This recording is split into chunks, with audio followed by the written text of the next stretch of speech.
All right, what's up, people? I'm gonna try to keep this video under 10 minutes, man.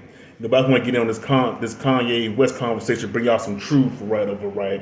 So I'm not gonna stir too many feathers because, I don't have the large following that he does, and nor do most people have the large following that he has, and can influence people the way that he's influenced people. That's why he considered to be dangerous.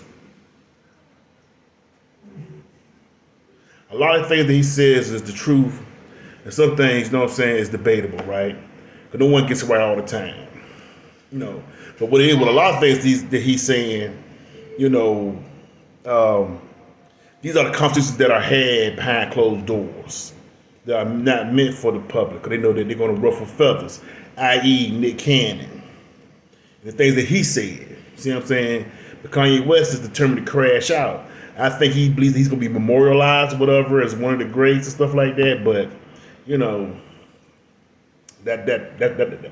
that's not a wise decision because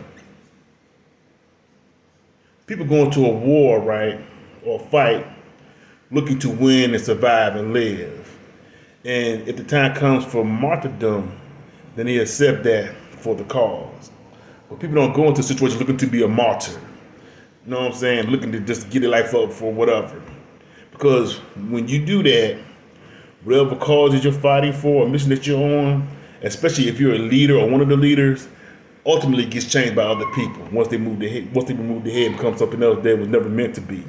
That's with any movement, And I'm pretty sure he knows that no man is an island, right? Even the strongest man needs allies. And these other celebrities, be whatever their ethnicity is, whatever, ain't gonna go out with him like that. Ain't gonna cause that kind of turbulence in the system. See what I'm saying? That's why Jay-Z is able to say the things that he say, move the way he moves, and still get a point across or whatever, but not ruffle feathers. Like we were doing an interview I watched the other day. Can't think of the man's name or whatever, but the man called Tupac, right? And Jay-Z looked at him. And Jay-Z knew that this man's intelligent enough to know how to pronounce Tupac's name, right? So he was playing with him. So Jay-Z said, he let off with, he smiled at the man, right? He said, I'm not a racist. But one thing I want to just correct and do or whatever, because I'm not a racist. He re-emphasized that. People kind of chuckle or whatever, right? He says, white people always call Tupac. And if it was Tupac, it would be with a K, but it's Tupac. And so hopefully this is the first and last conversation that I have to have about his name. Everybody has kind of chuckling, like he kind of smiled and stuff like that, and chuckling and stuff, whatever. But he meant that. You know what I'm saying? But he knows that he has to work through the official things that are going to be said and going to be done. That's like when the FBI, that's just like in the NFL interview with that man. Well, I don't know these people's names. And the man grabbed his arm. He kind of just like smiled and, get off me. You handling me in public. Put your hands on me. You know what I'm saying? But he did it and smiled and kept talking and going on as if nothing was happening. Kanye West can learn a lot from Jay. He's trying to take most of the Dame Dash approach. You see what they did to Dame. And they're going to do the same thing to Kanye. The only way he'll be able to navigate this, he got to walk a clean path. He can't have nothing in his closet, no skeletons, nothing like that, because they're going to exploit it. He can't have no fetishes for women or drugs or prescription drugs, whatever, because they're going to slip him a hot one. See what I'm saying? That's why everybody running there that he's crazy. See what I'm saying? He's a crazy genius and stuff like that. Like, nah. But finally, he's to the point where he's not accepting that. Like, nah, you're not going to put that label on me. Because he's saying, a lot of what he's saying is said behind closed doors. Especially with the fact of who controls the structure of society and the monetary system in the world. See what I'm saying? He's absolutely correct about that. We're not supposed to say it out in public like that, and in the way that he's saying it, because it causes people get offended, and it causes disruption in the system. And that's what he wants. He wants to be a disruption, But he has to think about his children. You know, he needs to be, he needs to live for them. There's so many things that he could put his energy into, right? Like really building up black communities. He went through a thing with his wife, whatever, helping fathers, whatever, having trouble in the court system to get laws passed and make it more fair, more balanced for black families and stuff like that. And the mother and father, so the children aren't left hurting because of someone who has no idea of how to handle a situation like that, and they just go along with what's been institutionalized regarding who gets what, and who the child belongs with, how much time the child belongs with the other parent versus the father, whatever. And then you see video after video. We used to be story after story, but now that we have camera phones, whatever. Is video after video showing that the children are more happy with the father. The father are better parents than the mothers are nowadays.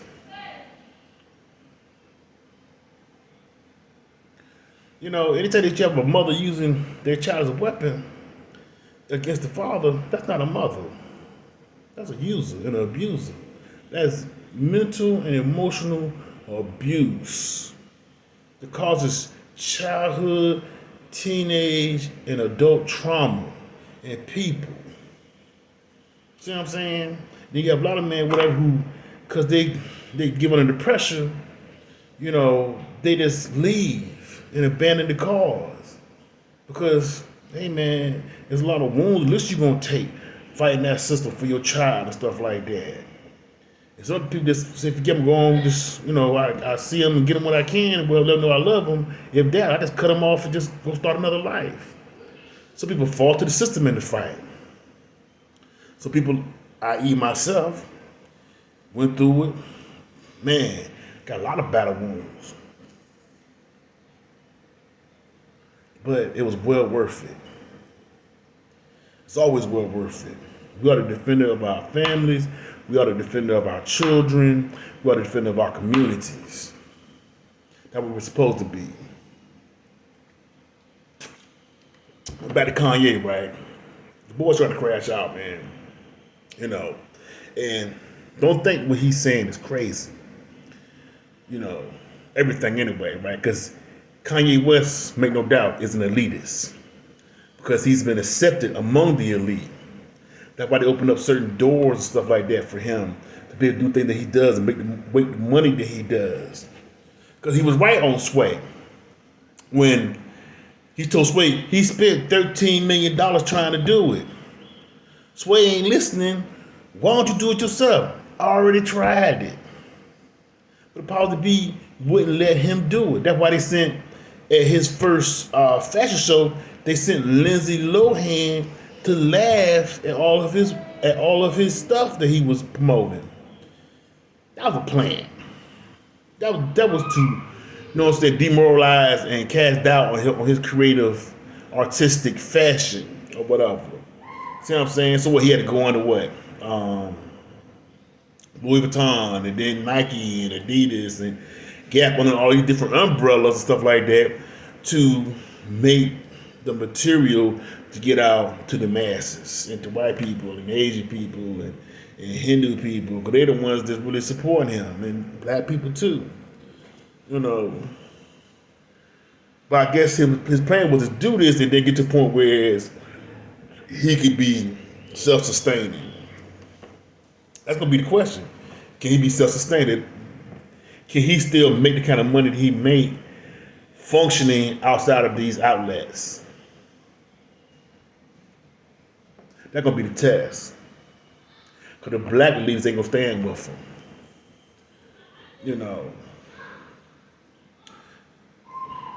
Another video, right? The one about here's a toast to the assholes, every one of them that I know. Here's a toast to the douchebags. Remember that song, whatever, right? Run away fast as you can. He made that song after they banned him. He had to go to Paris for 6 months. He cooled off about him making that comment about what's the girl name? America's Sweetheart. Little country singer girl. I can't think of what her name is. It'll come to me. So he made that comment about her, and he had to leave for 6 months. See what I'm saying? Came back and made that song, which was a hit. Everybody liked him again. See what I'm saying? But really, he was saying how he felt about the people that were around him and who he was dealing with. And the Phoenix in that video, right, was Kim Kardashian. Remember, she crash landed and the car was all tore up and fire, stuff like that. He took her home, started making beats and stuff like that. Fell in love with her. And what ended up happening in the end? She ended up leaving him. Said she had to burn. And what it showed him doing that, she was flying back up to the sky. Running down behind her, fast as hell, getting it. She flying up to the sky. He can't catch her. He's steadily running. She flying up here. He's steadily running down the street. Like, bro, you ain't gonna catch her. She flying up into the air. Fucking five fall off my ass. He's steadily running down. He's steadily running down the street like he gonna catch her. Kim K. You know, these videos they be making, man, it's like, you know, it ain't. It's what their plan is, and what they tell them and help them do those videos with or about. They pretty much show what's gonna happen to them. Why do you think Biggie Small last album was a cover and was the cover of him in front of a hearse, Life After Death? Come on, man. He died shortly after that. All right when that album came out. Tupac, Killer Illuminati. He on the cross. Crucified. Betrayed.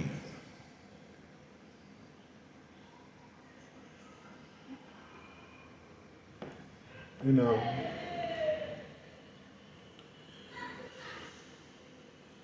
And yeah, man, you know what I'm saying? Because, you know, we operate outside their network. They keep an eye on you. They'll mess with you and stuff like that. But man, when you like sign up, you try to go rogue, man, shit. It's not a pretty sight. Cat Williams talk about him. Cat Williams one of them too. I don't believe there's a rich person in our society that ain't in allegiance with them. See what I'm saying? Because if you ain't doing what they doing or acting how they acting, they're not gonna want you to be around them.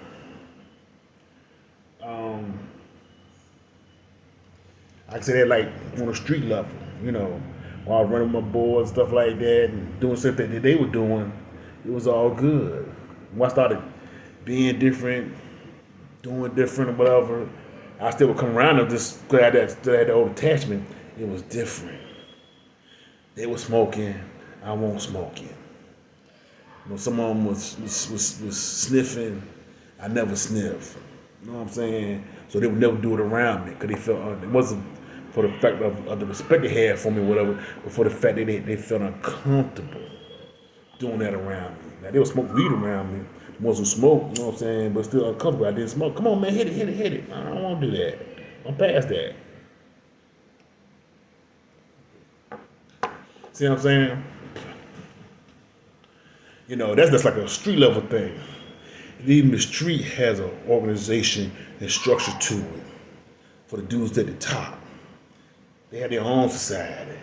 You know what I'm saying? Own social club and stuff like that. Where all the big wigs know one another, deal with one another, have some of the same connects and stuff like that. So all this shit is structured, family. All of it. Real talk. I give another example, right? This is on a lower level. I'm a manager, about 12 of us, for a $100 million company, right? I ain't saying what the company is. Then there's 2 above the 12. Then there's the 1 that's above all 14, right? So